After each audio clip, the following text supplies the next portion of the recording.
Hello guys, இன்றைக்கி செல்வி cooking சேனலில் பச்சை மொச்சையை வச்சு குருமா குழம்பு தான் பார்க்க போகிறோம். நான் ஆல்ரெடி க்ளீன் பண்ணிவிட்டு வேக வச்சு எடுத்திருக்கேன். குக்கரில் வைக்கிற மாதிரி இருந்தால் 4 விசில் வச்சுக்கோங்க. இப்போ இதை எப்படி குழம்பு வைக்கிறதுன்னு பார்க்கலாம் வாங்க.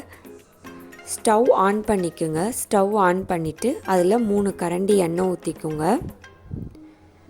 எண்ணெய் சூடானதும் அதில் கடுகு உளுந்து போட்டு தாளிச்சிக்கணும். கடுகு பொரிஞ்சதுக்கப்புறம் அதில் ஒரு கொத்து கருவேப்பிலை சேர்த்துக்கோங்க. அதுக்கப்புறம் ஒரு கைப்பிடி சின்ன வெங்காயத்தை சேர்த்துக்கோங்க.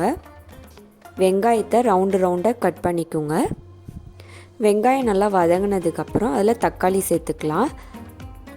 இப்போ இதில் தேங்காய் அரைச்சி ஊற்றுறதுக்காக அதில் என்னென்ன பொருள் போடுறதுன்னு பார்க்கலாம். சின்னதாக பட்டை, 2 கிராம்பு, அதுக்கப்புறம் தேங்காய் 3 பத்தை சேர்த்துக்கோங்க. அதுக்கப்புறம் பூண்டு ஒரு 6 பல்லு, அப்புறம் சின்ன பீஸ் இஞ்சி,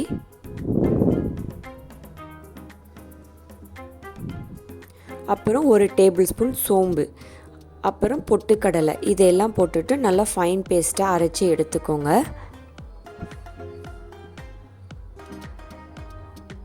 இப்போ தக்காளி சேர்த்துக்கலாம். வெங்காயம் நல்லா வதங்கினதுக்கப்புறம் தக்காளி சேர்த்துக்கிட்டு தக்காளி நல்லா வதங்கட்டும்.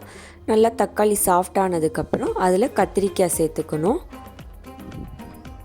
கத்திரிக்காய் சேர்த்துட்டு அதில் மசாலா பொருள்லாம் சேர்த்துக்கலாம். 1/2 டேபிள் ஸ்பூன் மஞ்சள்தூள், அதுக்கப்புறம் குழம்பு மிளகாய் தூள் சேர்த்துக்கணும். நான் 3 டேபிள் ஸ்பூன் குழம்பு மிளகாய் தூள் சேர்த்துருக்கேன். சேர்த்துட்டு நல்லா வதக்கி விட்டுட்டு நம்ம வேக வச்சுருந்தோம்ல பச்சை மொச்சையை அந்த தண்ணியோடு இதில் சேர்த்துக்கணும். அதுக்கப்புறம் உப்பு சேர்த்துக்கோங்க.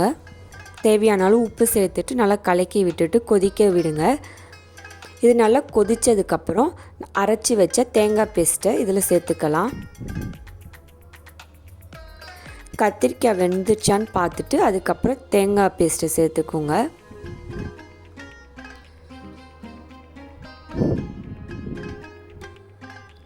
இது நல்லா கொதித்து கத்திரிக்காய் வெந்ததுக்கப்புறம் தேங்காய் விழுதை இதில் சேர்த்துக்கிட்டு நல்லா கலக்கி விட்டுட்டு 10 நிமிஷம் கொதிக்கட்டும்.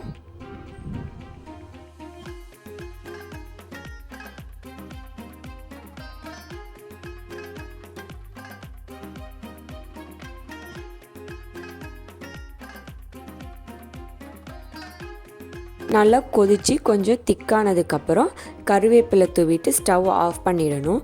ட்ரை பண்ணி பாருங்கள், எப்படி இருக்குன்னு கமெண்ட் பண்ணுங்கள். மறக்காமல் செல்வி குக்கிங் சேனலுக்கு சப்ஸ்கிரைப் பண்ணுங்கள். தேங்க்யூ.